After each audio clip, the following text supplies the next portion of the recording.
We're in the McMullen Museum of Art at a special exhibition with objects from the collection of the Rubin Museum of Art, and it contains this beautiful, fairly large, handheld prayer wheel. This specific example is quite impressive because it's rather large for a handheld device. What you see in this prayer wheel is the standard elements, which are the cylinder, handle, and this little counterweight, which helps the cylinder to spin around the axis. The cylinder is also called reliquary, and the reason being is that inside are tightly bound paper rolls filled with mantras. Text that has been written out by a scribe, very likely in a monastery. And the texts are the mantras repeated multiple times over and over again for the maximum accumulation of religious merit. And merit is crucial for Buddhist practice.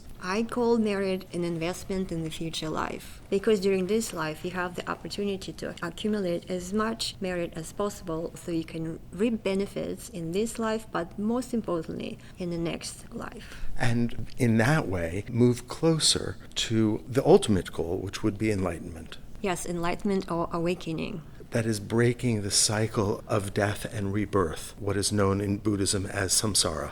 And these two registers of mantras written in two different scripts are of the same mantra, Om Mani Padme Hum, which directly relates to Bodhisattva Avalokiteshvara, the embodiment of compassion, and a very popular deity in Tibetan Buddhist culture. On the top register, we see the mantras written in the Lanza or Ranjana script, and on the bottom, they're written in Tibetan script.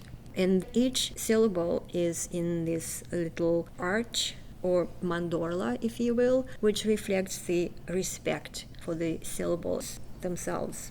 And surrounding the mandorla and the text are these beautiful, intricate floral decorations. A lot of care was taken in the production of this object. And you can also see that there are semi-precious stones in this band that holds the cylinder together. The top of the prayer wheel has a finial which is shaped as a lotus bud. And it also directly references Avalokiteshvara, because Avalokiteshvara is usually shown holding a lotus, and he is also part of the lotus family of the Buddha Amitabha. The top of this cylinder is also decorated with the wheel. And the wheel is a very common iconographic form in Buddhist art. This specific wheel represents the Dharma chakra, or the wheel of the Buddha's teachings, the Dharma, and directly relates to the content of the cylinder, which contains the mantras which are the Dharma. But there's even more. If we look at the bottom of the cylinder, there's another circular form. And this form is a crossed vajra. Vajra, sometimes translated as the thunderbolt scepter, refers to the quality of being indestructible.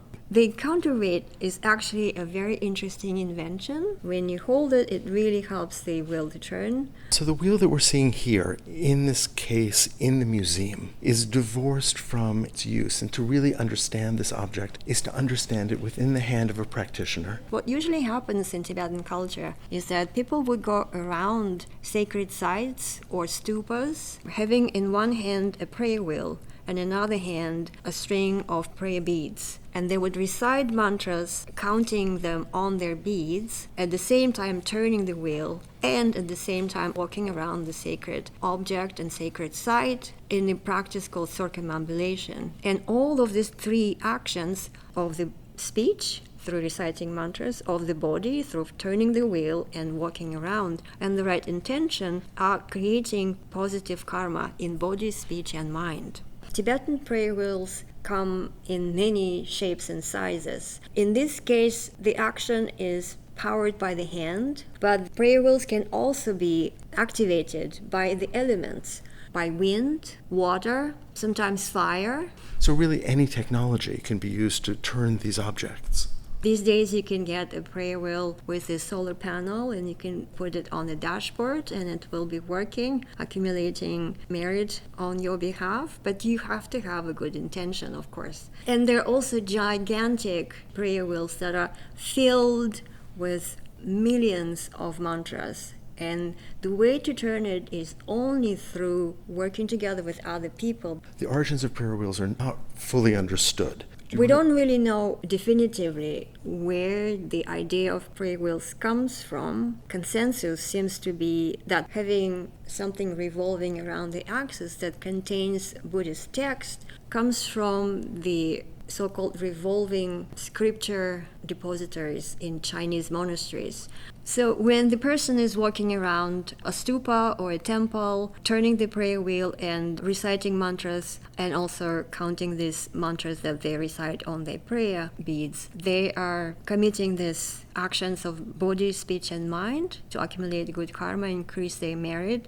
Very often it's actually also a social event where some Tibetan women or families would do the same practice together. They would go for a walk around a gompa or a temple, and it's a social occasion, and it's also accumulation of merit at the same time. Especially for people who have to work and provide for their families and earn their livelihood. This is one of the best religious devices to increase the amount of merit they can generate, I think.